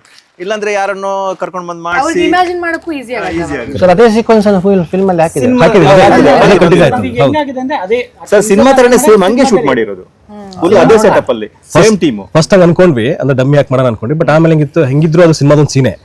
ಸೊ ರಿಯಲ್ ಆಗಿರೋನ ಹಾಕೊಂಡ್ರೆ ಚೆನ್ನಾಗಿ ಬಂದೇ ಬರುತ್ತೆ. ಅದು ನಾವು ಅಲ್ಲೂ ಯೂಸ್ ಮಾಡಬಹುದು. ನಾವು ಕೂಡ ಟೀಸರ್ ನ ಏನೋ ಒಂದು ಮಾಡಬೇಡಿ ಅಂತ ಹೇಳಿಲ್ಲ, ಅದರಲ್ಲೇ ಒಂದು ಪಾರ್ಟ್ ತಗೊಳ್ಳಿದ್ವಿ. ಇಷ್ಟೇನು ಲೈನ್, 4 ಲೈನ್ ಒಂದು ಟೀಸರ್ ಮಾಡ್ಕೊಂಡು ಬನ್ನಿ ಅಂತ ಫಸ್ಟ್ ಇನಿಷಿಯೇಟ್ ಮಾಡಿದ್ವಿ. ಸೊ ಅಲ್ಲಿಂದ ದೊಡ್ಡದಾಗಿ ಬೆಳೆದಿದ್ವಿ. ಸೊ ಆ ರಿಸ್ಕ್ ಫ್ಯಾಕ್ಟರ್ಸ್ ಇದೆಯಲ್ಲ, ಅದು ತಗೊಂಡಾಗ ಇದೆಲ್ಲ ಆಗುತ್ತೆ. ಬಟ್ ತಗೋಬೇಕಾದ್ರೆ ನಾವು ಕೇರ್ಫುಲ್ ಆಗಿ ಎಲ್ಲೂ ಒಟ್ಟಿಗೆ ಕೂತು ಕೈ ಜೋಡಿಸಿ ಮಾಡಬೇಕು. ಅದಿಲ್ಲ, ಆಯ್ತು. I am very happy for that. ಇವಾಗ ಅದು ಇದು ಮೊದಲ ಕತೆ ಸರ್. ಈಗ ಸಿನಿಮಾ ಎಲ್ಲ ಆಗಿದೆ. ನನ್ನ ಪ್ರಕಾರ ನೀವು ಇಡೀ ಸಿನಿಮಾ ನೋಡಿರ್ತೀರಿ. ಇವಾಗ ನಾನು ನೋಡಿಲ್ಲ, ಪ್ರೊಡ್ಯೂಸರ್ ನೋಡಿರ್ತಾರೆ, ನೀವು ನೋಡಿಲ್ಲಲ್ಲ? ಅಯ್ಯೋ ಸರ್ ನೋಡಿದ್ದಾರೆ, ನೀವು ನೋಡಿದ್ದೀರಾ? ಸೊ ಹೇಗೆ ಅನಿಸ್ತದೆ ಸರ್ ಬಿಫೋರ್ ರಿಲೀಸ್ ಈಗ? ಸರ್ ನನಗೆ ಮೇಜರ್ ಇದು ಫಸ್ಟ್ ಪ್ರೊಡಕ್ಷನ್ ಆಗಿರೋದ್ರಿಂದ and cinema is a big thing. Multiple factors ಇದೆ ಡಿಸ್ಟರ್ಬ್ ಮಾಡೋಕ್ಕೆ. ಬಟ್ ಇಲ್ಲಿ ದೇವ್ರ ದಯೆಯಿಂದ, ಸ್ವರ್ಗದ ದಯೆಯಿಂದ ನಮಗೇನೂ ಆಗಿಲ್ಲ, ಆಯಿತಾ. ನಾವು ಇವತ್ತಿಗೆ 1 ವರ್ಷ ಆಯಿತು ಶೂಟಿಂಗ್ ಕಂಪ್ಲೀಟ್ ಮಾಡಿ. ನಾವು ಈಗಾಗಲೇ ರಿಲೀಸ್ಗೆ ಹೋಗ್ತಾ ಇದ್ದೀವಿ. ಸೊ ಅದೇ ಹೇಳುತ್ತೆ ಎಷ್ಟರ ಮಟ್ಟಕ್ಕೆ ಅದನ್ನು. ಹೌದು, ಅಡೆ ಫಿನಾನ್ಷಿಯಲಿ ಇರ್ಬೋದು, ಡೇಟ್ಸ್ ಇರ್ಬೋದು, ಇನ್ನೊಂದೇನೋ ಇರ್ಬೋದು, ಎಲ್ಲ ಇತ್ತು. ಮಳೆ ಇತ್ತು, ಜ್ಯೋತಿಷ್ ಗೊತ್ತು, ನಿಮಗೆ ಗೊತ್ತು. ಎಷ್ಟು ಸರಿ ಮಳೆ ಬರೋದ್ರೆ ದಿನ ಪ್ರಾರ್ಥನೆ ಮಾಡ್ಕೊಡೋದು, ಬರಬಾರ್ದು ಮಳೆ, ಇವತ್ತು ಬರಬಾರ್ದು ಮಳೆ ಅಂತ. ಆ ಟೀಮ್ ಕೂಡ ಅಷ್ಟೇ, ನನ್ನ ಎಂಟೈರ್ ಟೆಕ್ನಿಕಲ್ ಟೀಮು ಆಯಿತಾ, DOPs ಟೀಮ್ ಇರ್ಬೋದು, ಮತ್ತು ನನ್ನ ADs, ಅಷ್ಟು ಜನ ADs ಅಷ್ಟೇ. ಒಂದು ಕೆಲಸ ಹೇಳಿದ್ಮೇಲೆ ಇದು ಸ್ಕೆಡ್ಯೂಲ್ ಅಂದಮೇಲೆ ಅದನ್ನು ಆಚೆ ಈಚೆ ಆಗೋದು ಬಿಡ್ತಿರ್ಲಿಲ್ಲ. Every day ಅದೊಂದಿತ್ತು. ಸಣ್ಣ ಪುಟ್ಟದೆಲ್ಲ ಇದೇ ಇರುತ್ತೆ ಸರ್, ಎಲ್ಲದರಲ್ಲೂ ಆಗುತ್ತೆ. ಬಟ್ ಇದು ನಾನು ಒಂದೇ ಸಲ ನಾನು ಕಂಪ್ಲೀಟ್ ಮಾಡ್ತೀವಿ ಅಂತ ನಾನು ಅಂದ್ಕೊಂಡಿರಲಿಲ್ಲ. ಬಟ್ ನಾವೇನು ಡೇಟ್ಸ್ ಅಂದ್ಕೊಂಡಿದ್ವಿ ಒಂದು ಸ್ವಲ್ಪ ಹೆಚ್ಚು ಕಮ್ಮಿಯಲ್ಲಿ ಮುಗಿಸ್ಬಿಟ್ಟಿದ್ವಿ. ಒಂದೊಂದೇ ನಾವು ಮುಗಿಸಿದ್ದೀವಿ, ಪ್ರಾಡಕ್ಟ್ ರೆಡಿ ಇದೆ. ಇನ್ನೇನು ಇನ್ನು ಜನ ಸ್ವೀಕರಿಸ್ಬೇಕಷ್ಟೇ. ಅಷ್ಟೇ ಇದೆ. ಸೊ ತುಂಬಾ ಖುಷಿಯಾಗಿದ್ದೀರಾ ಸರ್ ಇವಾಗ ನೀವು? ಅಷ್ಟೇ. ನನ್ನ ಟ್ರೈಲರ್ ನೋಡಿದೆ, ಚೆನ್ನಾಗಿದೆ, ಚೆನ್ನಾಗಿದೆ ಅಲ್ವಾ? ನನ್ಗೆ ಇಷ್ಟ ಆಯ್ತು. ನಾವು ನೋಡಿಲ್ಲ ಅಂತ ನಂಗೆ ಅಂದ್ರೆ ಈಗ ನಮ್ದೆಲ್ಲ ಚೆನ್ನಾಗಿ ಬಂದಿಲ್ಲ, ಚೈತ್ರ ಅವ್ರದ್ದು ಮಾತ್ರ ಚೆನ್ನಾಗಿ ಬಂದಿದೆ. ನಾನ್ ಟ್ರೇಲರ್ ಚೆನ್ನಾಗಿದೆ ಅಂದೆ, ನಂದು ಅದ್ ನನ್ ಚೋರ್ ಇಲ್ಲಲ್ಲ, ಟ್ರೇಲರ್ ಫಿಲ್ಮ್ ಚೋರ್. ನಂದು ಚೆನ್ನಾಗಿದೆ ಅಂತ ಹೇಳಿದ್ರಲ್ವಾ? ನೀವೇ ಚೆನ್ನಾಗಿ ಮಾಡಿ. ಇನ್ನೊಂದು ಅಂದರೆ ನಾನು ನಿಶಾಂತ್ ಸರ್ಗೆ ಸ್ಟಾರ್ಟಿಂಗ್ ನಾವೆಲ್ಲ ಕತೆ ಹೇಳಿ ಎಲ್ಲ ಮಾಡಿದಾಗ ನಾವು ಒಂದು ಬಜೆಟ್ ಹಾಕೊಟ್ಟಿದ್ವಿ, ಈ ಬಜೆಟಲ್ಲಿ ಮುಗಿಸ್ಕೊಡ್ತೀವಿ ಸರ್ ಸಿನಿಮಾ ಅಂತ. ಬಟ್ ಅದರ ಡಬಲ್ ಆಗಿ ಅದಕ್ಕಿಂತ ಜಾಸ್ತಿನೇ ಆಯಿತು. ಎಲ್ಲೂ ಕೂಡ ಈ ಮನುಷ್ಯ ಯಾಕೆ ಅಂತ ಒಂದು ಪ್ರಶ್ನೆ ಮಾಡಲಿಲ್ಲ. ಸೊ ಕೆಲವೊಂದು ಕಡೆ ಕೇಳ್ತಿದ್ರು ಮನುಷ್ಯ ಯಾಕಿದು ಅಂತ ಕೇಳ್ತಿದ್ರು. ನಾನು ಸರ್ ಹಿಂಗಿದೆ, ಇವ್ರು ಹಾಕೊಂಡ್ರೆ ಹಿಂಗೆ ವರ್ಕ್ ಆಗುತ್ತೆ, ನಮಗೆ ಇದು ಹಿಂಗೆ ಸಿಗುತ್ತೆ ಅದರಿಂದ ಈ ಥರ. ಓಕೆ, ಅವ್ರಿಗೇನಿಲ್ಲ, ಕರೆಕ್ಟಾಗಿ ನೀಟಾಗಿ ಕೇಳಿಸ್ಕೊತಾರೆ. ಈಗ ನೀವೇನು ಹೇಳಿದ್ರು ಇಲ್ಲ ಆಗಲ್ಲ ಅಂತ ಫಸ್ಟ್ ಹೇಳಲ್ಲ ಅವ್ರು, ಏನಕ್ಕೆ ಅಂತ ಫಸ್ಟ್ ಕೇಳ್ತಾರೆ. ನೀವು ರೀಸನ್ ಕರೆಕ್ಟಾಗಿ ಕೊಟ್ಟರೆ ಅಂತಂದರೆ ಅವ್ರಿಗೆ ಕರೆಕ್ಟ್ ಅನಿಸ್ತು ಅಂತಂದರೆ ಇಲ್ಲ ಅಂತ ಹೇಳೋದೇ ಇಲ್ಲ. ನಾವು ಏನೇನು ಚೇಂಜಸ್ ಮಾಡಿದ್ದೀವಿ ಅವ್ರಿಗೆ ಹೇಳಿದಕ್ಕಿಂತ ಇಲ್ಲಿ ಬಜೆಟ್ ಕೊಟ್ಟರು ಕೂಡ ಅವ್ರು ಒಂದು ಮಾತು ಕೇಳ್ದಂಗೆ ಆಯ್ತು ಮಾಡೋಣ ಅಂತ ಯಾಕೆ ಹೇಳಿದ್ರು ಅಂತಂದರೆ ಅವರು ಅದನ್ನ ಯೋಚನೆ ಮಾಡ್ತಾರೆ, ಇದು ವರ್ಕ್ ಆಗುತ್ತಾ ಹೆಂಗೆ ಅಂತ. ಸೊ ಹಾಗಾಗಿ ನಾವು ಬಜೆಟ್ ಇಷ್ಟು ಕೊಟ್ಟು ಆಮೇಲೆ ಇಷ್ಟು ತೊಗೊಂಡು ಹೋದ್ರು ಕೂಡ ಏನೂ ಮಾತಾಡ್ದಂಗೆ ಒಂದು ಒಳ್ಳೆ ಸಿನಿಮಾ ರೆಡಿ ಮಾಡಿದ್ದಾರೆ. ಅದಕ್ಕೂ ಇನ್ನೊಂದು ಥ್ಯಾಂಕ್ ಯು ಸರ್. ಅಂಡ್ ನಾನ್ ನೋಡಿರೋ ಹಂಗೆ one of the most patient producers. ಅಂದ್ರೆ ಅವ್ರು ಇವಾಗ ಆಬ್ವಿಯಸ್ಲಿ ಅವ್ರು ಒಂದ್ ಲೆವೆಲ್ ಅಲ್ಲಿ ಫಂಕ್ಷನ್ ಆಗ್ತಾ ಇರ್ತಾರೆ, ಫಂಡ್ ರಿಲೀಸು ಅದು ಇದು ಎಲ್ಲಾ ಡಿಪಾರ್ಟ್ಮೆಂಟ್ ಮ್ಯಾನೇಜ್ ಮಾಡ್ಬೇಕು. ಅದ್ರ ಮಧ್ಯ ಈ ಕಾಲ್ಸ್ ಅನ್ನ ಚೈತ್ರ ಎಲ್ಲ ಓಕೆನಾ, ಏನಾದ್ರು ಬೇರೆ ಬೇಕಾ, ಇಲ್ಲ ಆರ್ ಯು ಫೈನ್, ಏನಾದರೂ ಇದ್ರೆ just tell me, one message away, ಏನಾದರೂ ಮೆಸೇಜ್ ಮಾಡಿದ್ರು ಇಮಿಡಿಯೇಟ್ ರಿಪ್ಲೈ ಮಾಡೋದು. ಸೊ ಅಷ್ಟು ಡೀಟೇಲಿಂಗು I think only a person with a lot of leadership quality can do. ಅದಕ್ಕೆ I think I should thank you. ಅಲ್ಲ, ಅವರಷ್ಟು ಸ್ಟ್ರಾಂಗ್ ಇದ್ದಿದ್ದಕ್ಕೆ, ಅವರಷ್ಟು ಸೆನ್ಸ್ ಇದ್ದಿದ್ದಕ್ಕೆ ಸಿನಿಮಾ ಚೆನ್ನಾಗಿ ಹೌದು. ಅಂಡ್ ಕ್ರಿಯೇಟಿವಿಟಿ ಅಷ್ಟು ಇನ್ವಾಲ್ವ್ ಅಷ್ಟು ಆಗದೆ ಅವ್ರಿಗೆ ಫ್ರೀಡಮ್ ಎಲ್ರಿಗೂ ಕೊಟ್ಟು ಇವರಿಗೇನು ಓಡ್ತಾ ಇತ್ತಲ್ಲ ಅದು ಅವ್ರಿಗೆ ಅರ್ಥ ಆಗಿ ಅದಕ್ಕೆ ಅದು ಚೆನ್ನಾಗಿರೋದು. That is important.